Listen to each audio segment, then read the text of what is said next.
Oh, well, great to meet you all. Thanks very much. I'm hoping we'll be able to cover a lot of stuff today because there's a lot of stuff going on, as I'm sure you're all fully aware. Just a little bit about me and Balance at Work before we start. So Balance at Work, well, me, first of all, I qualified in HR back in 2003 and been working in the HR space for much longer than that after starting my working life as a scientist. Since then, the Balance at Work was founded in 2006, and since then we've helped scores of small businesses really to improve their productivity and their profitability through helping them with leadership development and providing tools, including HR software that can help with a lot of things that we're talking about today. But let's move on. What I'm going to be talking about today is we've actually got 5 basic points that we'll be going through. And then at the end of each section, I've got a slide that's about the decisions, the things that you need to think about right now. And when we get to that point, there will also be a good opportunity for you to ask me questions about what has been covered in that section. But with such a small group, please feel free, if you've got something that's really top of mind, please feel free to interrupt me if you've got a question you need to ask. But before we get started, what I'd really like to know is, how are you at the moment? So, you can either add it to the chat or, tell me, how are you feeling about all these changes that are being thrust upon us at such a fast rate? Anyone? Shelley's saying nervous. Nervous, yes. Yeah, I think with that, yes. Oh, sorry, I was just going to say it's just the unknown, I guess. Yeah. Things are changing so differently. You put together a plan and then something else changes tomorrow and you've got to redo the plan and then, re-communicate that to the team, make sure everyone's comfortable. So it's just the unknown. I think our teams actually yesterday and today just having a pre-planning session with the entire team just to update them where we're at. I think keeping the whole, team updated on what's going on, from our perspective, from the management team is good, to sort of ease any of their worries. And I guess that's what helps me as well when, the owner and the operations manager are communicating to me, their thoughts and stuff. Yeah. And I saw Kate nodding as well about it's just I think we're all coping with balancing so many balls at the moment, aren't we, and trying to make sense of it. So things are changing on Monday and things are changing today. There seems to be a lot of confusion, and I'm not actually going to go into the nitty-gritty rules because when I started doing that, I realised that was probably about a day-long webinar with all the changes. So instead, I decided to put together this page on our website, and that little QR code at the side, if you want to scan that with your phone, it'll take you straight to this page on our website. And on there, I've linked to government information from all levels of government and in terms of questions. So that's really where to find the answers to these questions, and specifically if you're in New South Wales. And I'm sure that I'll be updating and adding to that. I was very pleased yesterday when I looked at the What Happens at 70% link that it had been updated and they hadn't changed the link, because I had this vision of myself going through changing all these links. So given that I can't really go into the nitty-gritty of the rules today, this is time for us to have a few, if you've got any questions specifically, but there's things that I forgot to read my disclaimer out at the beginning, but hopefully you saw that this is not to be taken as legal advice, but I'm happy to answer questions if I can. But there are certain decisions that you can make now in terms of what do you need to do right now, but also thinking about, do you need to get back to normal immediately? Or are there certain things that you can delay until you've had time to think about them further? And this is partly about being in control of your business. Although the rules say you can do things from Monday, it doesn't necessarily mean that you have to. I'm curious to know if anybody has actually changed things or decided to put off certain decisions. I would make one note too. Sorry, before I let you ask me things or comment on that. And that is, we're actually in this really weird little transition period that is going to go for 2 weeks until things open up further, most likely. And then, you know, come 1st of December, and who knows with the new Premier whether that'll come forward, and everything will be thrown up in the air again. So that's the main reason I'm not going to concentrate on vax v unvax and what we should do about that, because that's actually a very short-term problem. And as of yesterday, 90% of the population in New South Wales has had their first vaccination. So we're talking about a really small minority. I know in certain businesses it's a big issue. And if it is an issue for you, I'm happy to help you talk about how you might handle that. But I'm hopeful that longer term, there's other things we need to really be thinking about now as well. So any comments or questions on that? No? Happy to move on? Have any of you considered delaying reopening? Or delaying? Yeah, no, we have. We actually don't have a date yet for return to the office. We haven't sort of put a date on that as yet. There's still a couple of things around the rules and regulations in relation to office spaces that we're waiting to confirm. You know, apparently I'm not up on it all myself. The operations manager's doing all that investigation, but she did mention, yeah, about the issue with the masks. First of all, it was you had to wear them. Now you don't have to wear them. But some of the team, you know, have considerations, obviously, in our office block of other offices and what they might be doing with their COVID safe protocols, whether they're doing the right thing or not. We're all having to get in and out of the same lift and all that. So we're wanting to confirm a few more things before we set a date. And even when we do, we've already said it'll be a stage approach, and initially it'll be an opt-in. So those that want to come back to the office can come back and can come back a few days a week and then a few days from home, just to stage the process and get people comfortable before we're all in there full time again.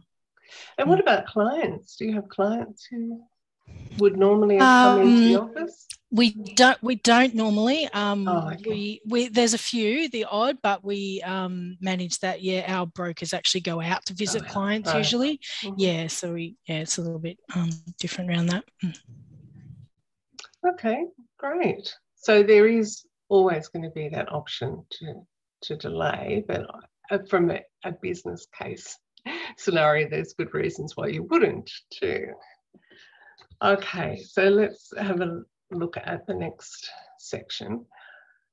Someone pointed this out to me the other day in terms of the implications, new word, implications, that when you're a smaller business, it seems like you're making smaller decisions, but actually those small decisions can have bigger impacts. You know, if you think of life in corporate, you know, a decision in one area doesn't necessarily affect everybody, and a small decision might not have much impact at all. But in a smaller business, it's those small choices that you make that are going to have big impacts.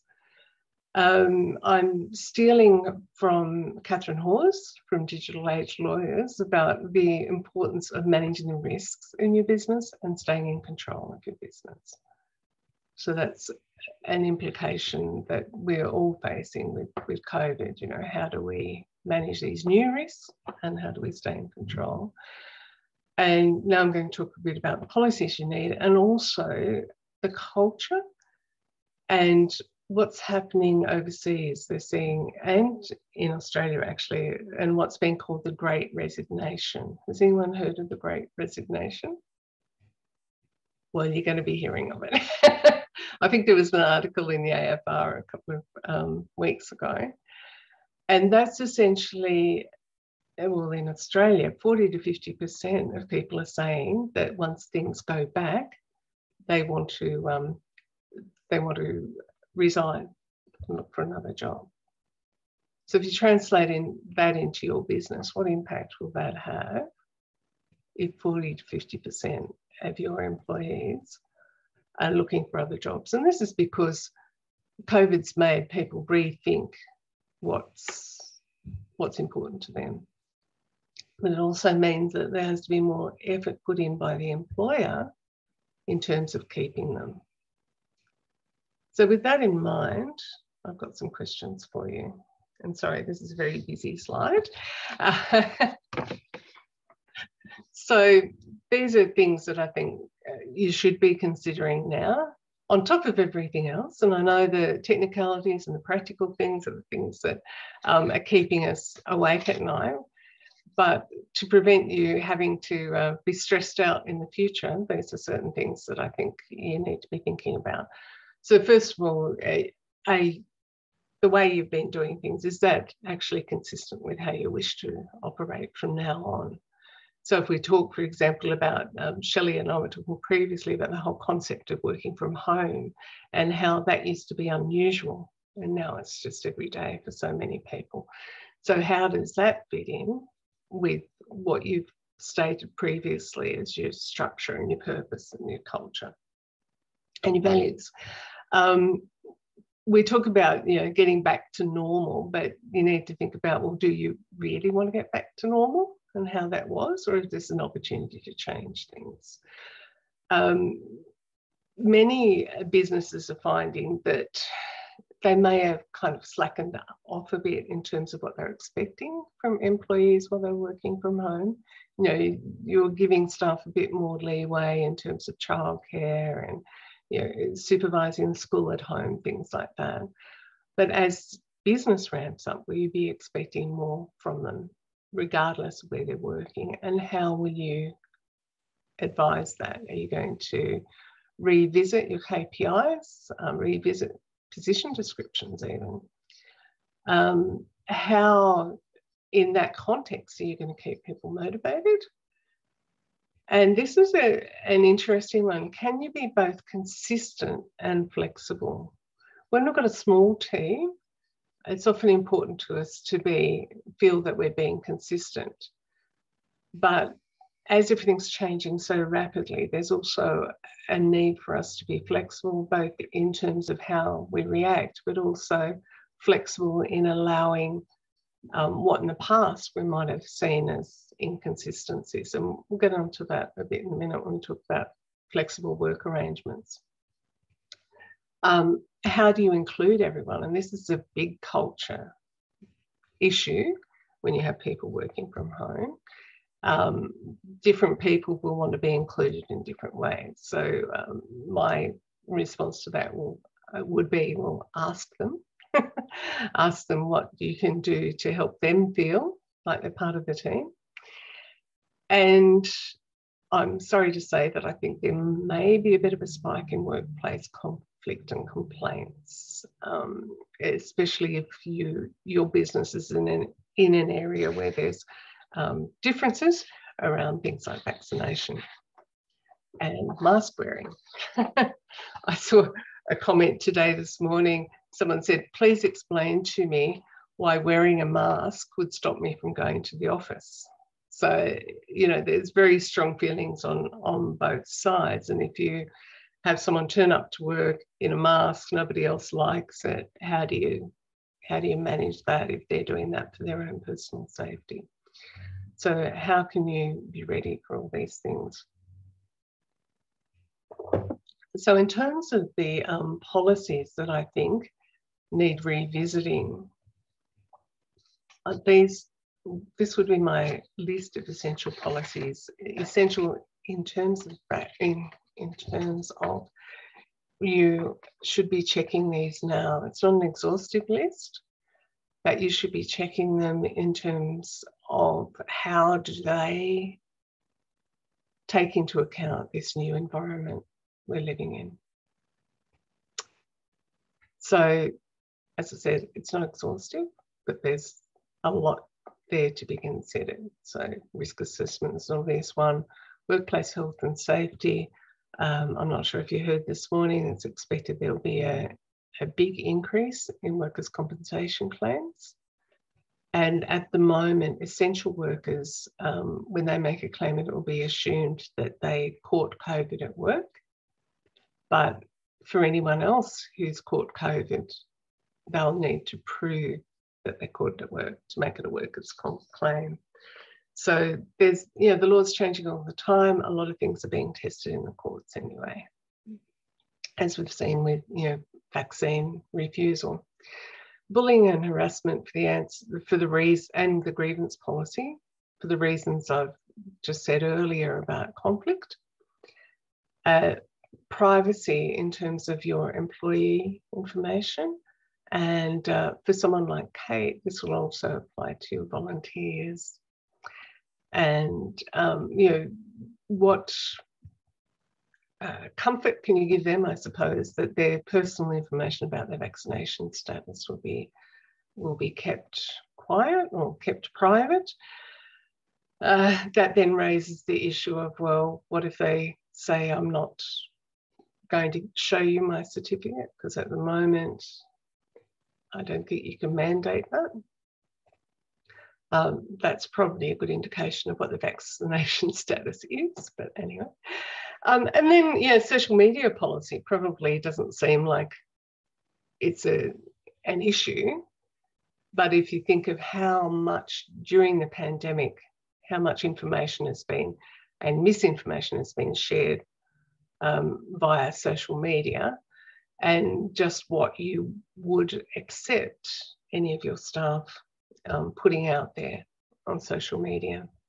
And that also covers, of course, them sharing on social media what's happening in their workplace, because you need to protect yourself from any disclosure there that you might not like to have out there. Leave policies, so you want to look at every type of leave and remember that the rules, the regulations, legislation gives you the minimum leave, and all that information's available via Fair Work. But there's changes to leave at the moment in that there's now leave being allowed for miscarriages. So 2 days for the person affected and their partner if there's a miscarriage. Frank, did you have a question? Yeah, I have. With making, like a lot of organisations are saying that vaccination is compulsory for return to employment in the office. Mm-hmm. Isn't that changing a condition of employment, and shouldn't that really be done by negotiation? Yeah, definitely. It needs to be negotiated. It depends on the industry as well, which is why I didn't want to cover off on it today, because there's so many little rules and regulations, and there's been someone who's claimed unfair dismissal already, who I don't know if you heard about this lady who was working as a receptionist in aged care, and she got the sack because she didn't want to get her, I think she'd already had a first dose, didn't want to get the second dose. And Fair Work has upheld the decision in favour of the employer. So there's going to be more and more of those cases going through. And I prefer not to give any advice on without knowing how it's all going to land, because we've got Telstra, we've got Qantas who are mandating it for their employees. So we could spend a whole half a morning just talking about that, I think. But you're right, it would be a change in their employment conditions and should be negotiated. Your recruitment policy, however, if you're talking about new staff coming on, that's a different kettle of fish. You probably need to have a look at what you've got in regards to termination, just from the point of view of familiarising yourself. If there's a process, you know what the process is, in case anything comes to that, and the same with performance management. So they're the ones that I could think of off the top of my head that should be revisited now. And I'm sure more will come to mind. And if you think of any, let me know. So another decision point for you. I think it's time for you to really think about, well, how are we going to manage these risks? What are the policies and processes we need to create? What do I need to learn more before I engage with the team to discuss these things? I'd just like to say right now that I think it's, as business owners and managers, it's a hell of a time to be going through, really. You know, COVID's put this all on top of us, on top of what previously was pretty hectic, let's face it. So, yes, let's empathise with each other and support each other as we go through this. So, any questions?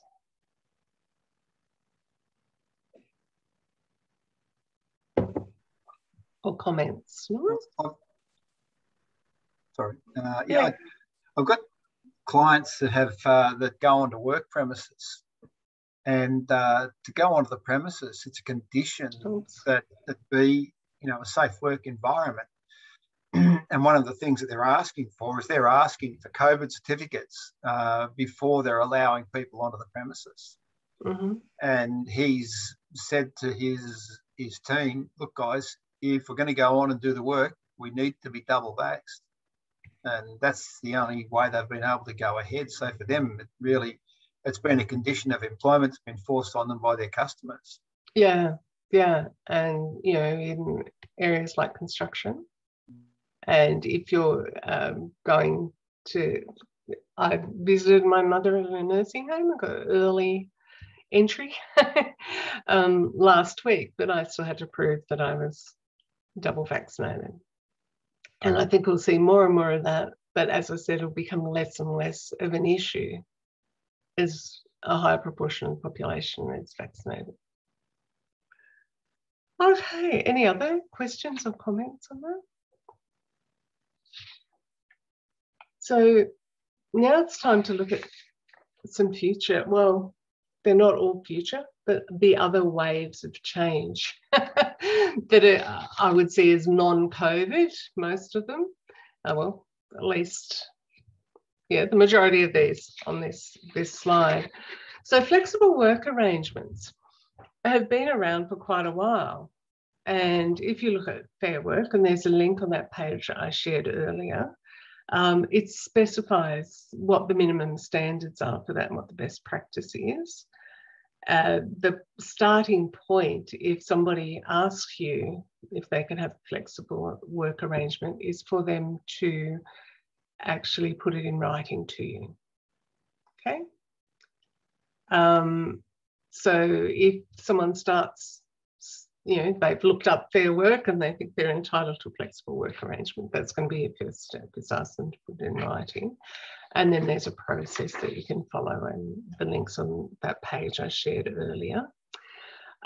Casual workers, hopefully you're all aware that a thing called casual conversion, and there's a casual information sheet that should have been given to all casuals by now and should be given to new casuals as they start. Sexual harassment, there's a couple of changes in that area due to the Respect at Work legislation. Some of the recommendations that were passed mean that they affect us in workplaces. So the first one of those is that sexual harassment is now a grounds for dismissal. So if an employee is found to be sexually harassing somebody else, you can, that's a ground for dismissal. An employee can also go to Fair Work Commission now and request an order to stop sexual harassment in the workplace. So I'm not telling you these things to make life sound even more complicated. I'm just giving you a bit of a view of what's coming down the track. Workplace testing, with rapid antigen testing being approved, that might be something that you decide to institute. So that's something that would need, a lot of policy and procedures, privacy, etc., around how we do that. Kate, I'm just wondering, is that something that you've talked about there? The Museum of Fire, workplace testing? Not as yet. Well, don't worry about it yet then. Taking notes. Yes, it's all such a whole new world we're living in, isn't it? What happens if there is a new outbreak? So everyone's gone back to the office, and then you find out that somebody in the office has contracted COVID. What process do you need to go through? Again, there's a link to resources on the page that I shared earlier, and there's some quite, from the state government, there's some quite, for once, clear instructions about what you need to do. And then super, I just say that in there because it relates to people.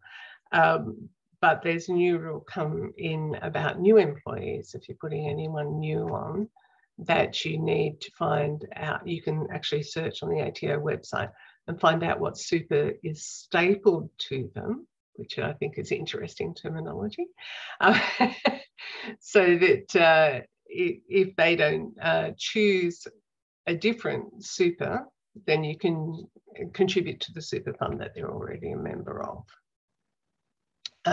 As usual, seek your own advice, but there's information that's come out from the ATO about that. So lots going on in workplace world.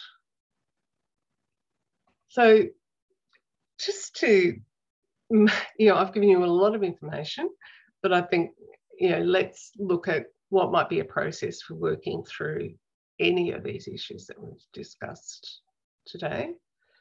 And so I've put together this little process, and it's your typical change management thing, I guess.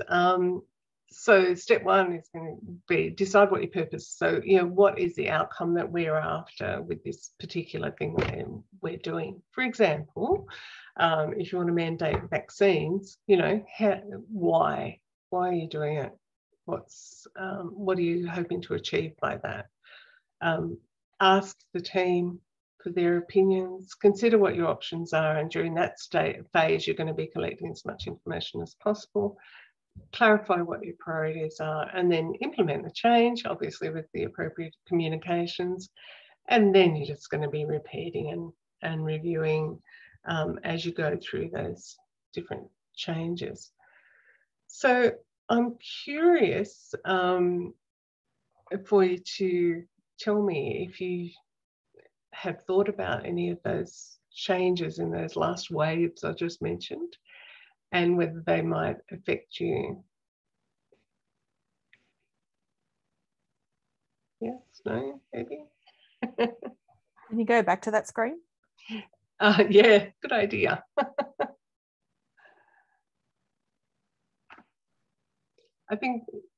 I'm sure you're on top of the casual conversion thing, are you, Shelley? Yeah, our casuals are very casual, so I think we're all good with that. And they've all had their... You've given them the information sheet? Yep. Haven't considered workplace testing. No. And for us, I suppose, super, because our casuals haven't been paid this financial year so far. So I need to make sure that our payroll is updated with the 10% super. Oh, yeah. well, because the super went up since we've closed. That's right. So that's a good point, actually. Are you across what you need to do if you have an outbreak?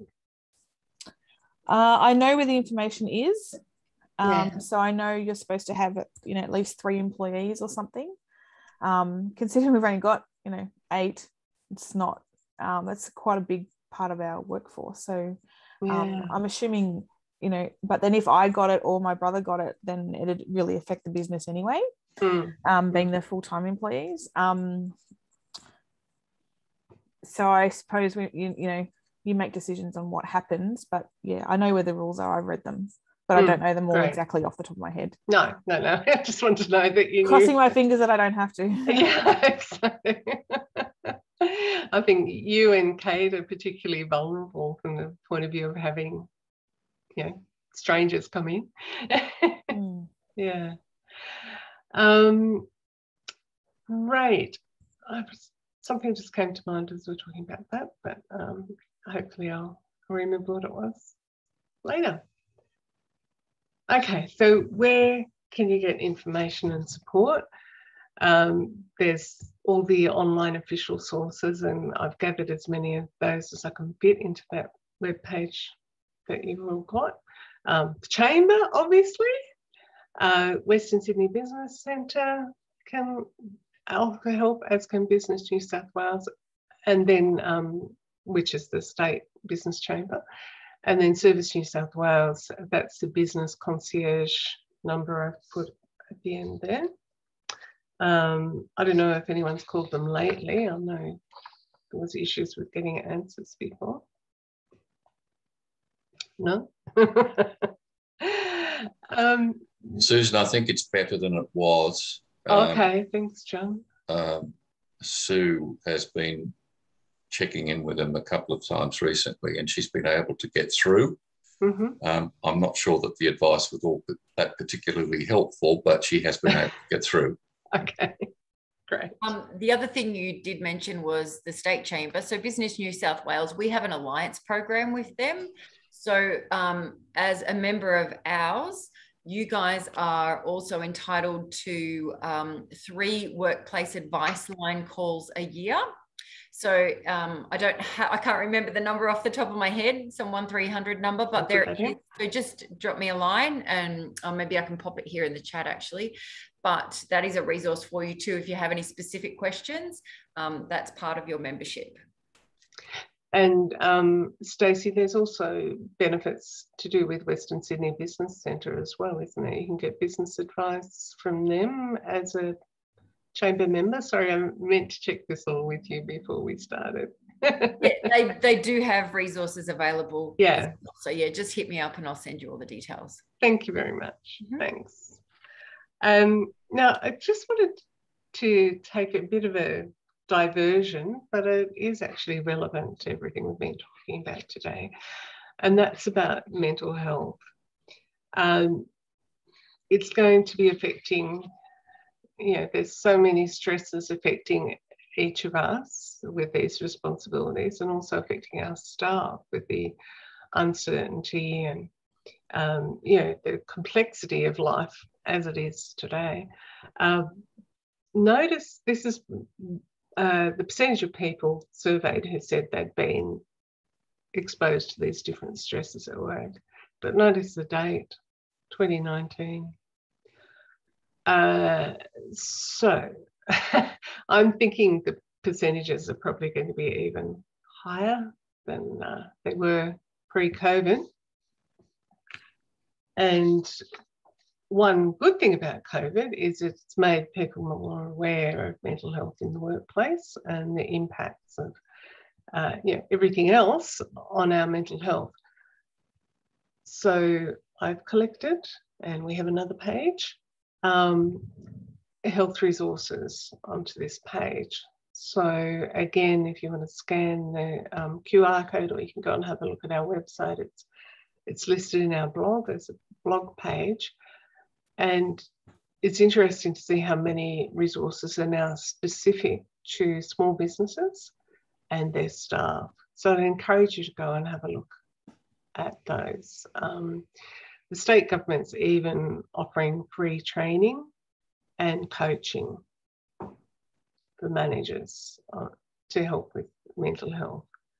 So there's a lot of free resources out there, and I encourage you to make sure you use them. So another decision point is for you to have a think about what you need to know to move forward. How much of it can you do yourself, and how, what will you need help with, and where to ask for help. So hopefully I've given you plenty of ideas today about where that help can come from.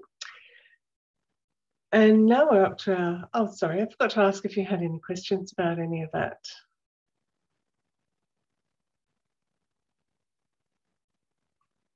No? Good. So now I had a bit of a think about, well, what's coming down the track that's not specifically HR related, but except for skill shortages, of course, but that it's going to have an impact on our businesses. So we're already seeing supply chain and market disruption. I don't know about you, but I go to the supermarket and certain things just aren't there.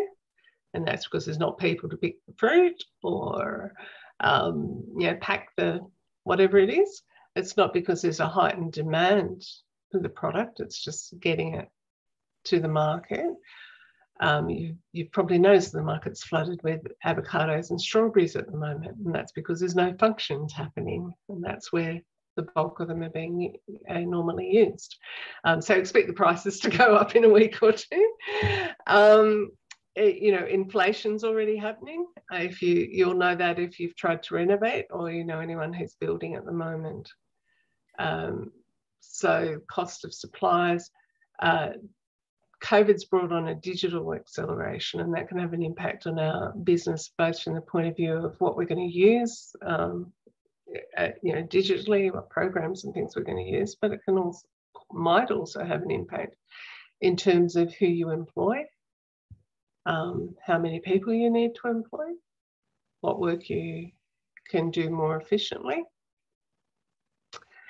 And in a way that might help deal with skill shortages, because strangely, although it says our unemployment figures are looking quite good, the real unemployment is quite high, but that's because a lot of people have decided to take themselves out of the workforce for the time being. So if you're hiring, it might not always be easy to find the skills that you need and someone who's got the current skills that you need. So it's a lot, a lot to think about, but I'm sure you can handle it. And I've put together this little slide about the skills I think that you need most to get us through the next little period. And it's not balancing on that tightrope there, but that just looks totally scary to me. Hopefully what we're facing isn't quite that frightening. So adaptability, you've all shown how adaptable you can be just by the fact that you're still here. Creativity, and that's, how can you find more creative ways, different ways out of the issues that you're facing right now. And then persistence. So there's two parts to persistence. We talk about resilience a lot and people bouncing back and all that, but it relies on us being persistent to do that. But we can't persist with everything. So sometimes you need to decide what's worth the effort, what's essential, and what really can wait. So they're my ideas about the skills I need. I don't know if anyone would like to add to that. Frank, did you? No? Everyone's putting their hands up and I'm going, No, I think you're spot on. And one of the things through this whole process is that I think a lot of people will get to this and realise that they've actually wasted a lot of time. through this process. There's been opportunities to do things, to put things in place in their businesses, and they haven't necessarily done it because they've been somewhat distracted by COVID instead of focusing on just what's at their feet and what's at their fingertips. And I will put my hand up for that. You know, I was watching the press conferences every day. What a waste of time that turned out to be, really. Yep. But because of my own anxiety, I felt I needed to know what was going on. Since I've stepped back from that and just relied on the news filtering through to me if I need it, you know, I've been able to focus more on my business. And hopefully, you know, you've all gone through some sort of similar process to that as well. Just got an eye on the time. So now it's time for you to think about, you know, can we future-proof our business? What is the team going to need and what do you need?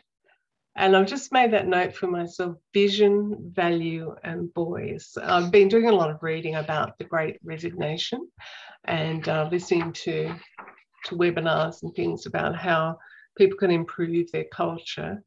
And this one came up the other day and I thought this is a really great summary of what's needed to get you through this and get your team through this. So vision, being very clear about what your vision is, what your purpose is, and communicating that. Value is valuing your employees. So really, Suzanne, yes. In saying that, sorry, Susan. Look, after such a challenging period, have you heard of any innovative or creative ways that employers have been boosting team morale, I guess, and maybe in a way to try and avoid the Great Resignation? There are a gazillion different ways that people have been doing that. And actually that leads into the next one, voice, which is about giving your employees a voice. So yeah, you might decide we're going to do the online trivia, or we're going to do the online cocktail party, or this or that, to boost morale. But if that's not what your employees want, if that's not what floats their boat, so to speak, then it's going to be a mismatch, and it might even have the opposite effect. So voice is about actually giving them a say in what you're doing and actually treating them like adults and asking them, well, what's going to work for you? What do you need from us to help you feel more attached to work, more productive, etc. That's my answer to that. That's my answer to everything, actually. Treat everyone like a human, but you know. Does that answer your question, Stacey? Sort of. I mean, I can give you a list. Great ways that employers have been using this as an opportunity to really, you know, encourage their team to work together and to feel more valued. Yeah, there's certainly been a lot of great ways, but it depends on the team. Yeah. You know, you might have a dress up Friday, but someone on your team doesn't like dressing up, and well, find that. We have, I have another job working. Oh, you've done that, haven't you? And we have a weekly, themed Thursdays. So, okay. So, you know, first day it was 80s, I think was the theme. And I rocked up to work in roller skates. I spent the whole day in skates. It was great.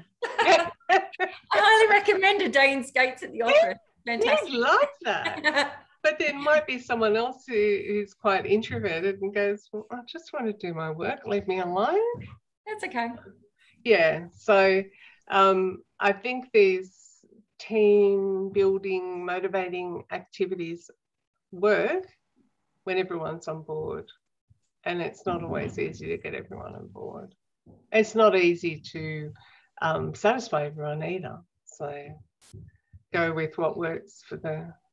But I mean, Theme Thursdays is a great idea, and I've seen lots of others as well. But I'll tell you what really works is making a one-on-one human connection with every person on your team, understanding what's happening for them, understanding what their aspirations are. Yeah, that's what works. John, you had a question. Well, I only just wanted to respond to what Stacey was asking about. A couple of folk that I'm working with at the moment, and they haven't done it in the past, but what they've got themselves into a routine of having just a regular meeting with their team, you know, maybe once a fortnight, once a week, once a month, where they're simply sitting down, bringing their team up to speed with what's happening within the business, and giving and just creating a forum where people can put issues on the table that they'd like to chat about. Now, the two people I have in mind have never done that in the past.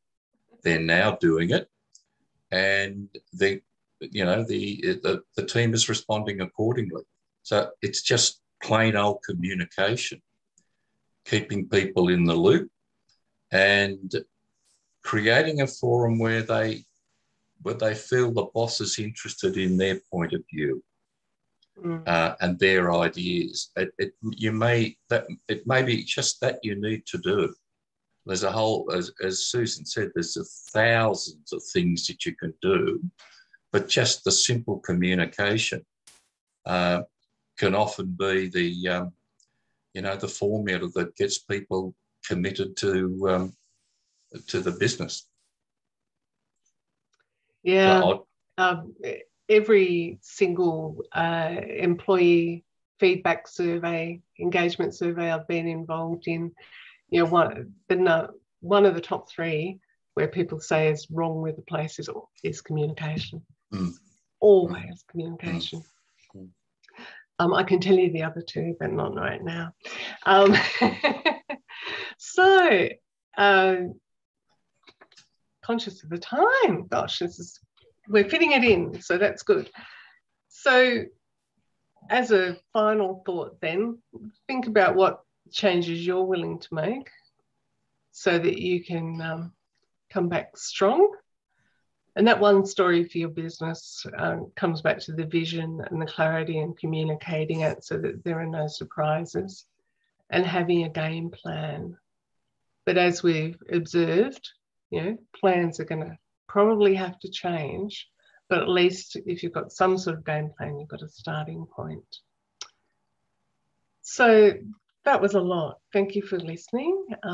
If you're not sure where to start, we can always have a chat. I'm happy to help. That QR code goes through to a calendar booking. I'm really just showing off how to use QR codes, but oh yeah, because none of us have experienced that in the last couple of years. Yeah, that's right. But what's weird is that we've got QR codes on our business cards now, whereas 2 years ago I would have thought, nah, not worth it. But it works really well, and it's easy to do with websites. If you use Chrome, you just click on the URL at the top and you can get a QR code for any website, web page, I should say.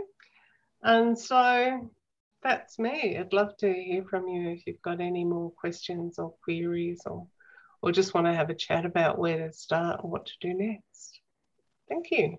Absolutely. Thank you. Thanks, Susan. Excellent, Susan. Thank you very much. Thank you. Thank you.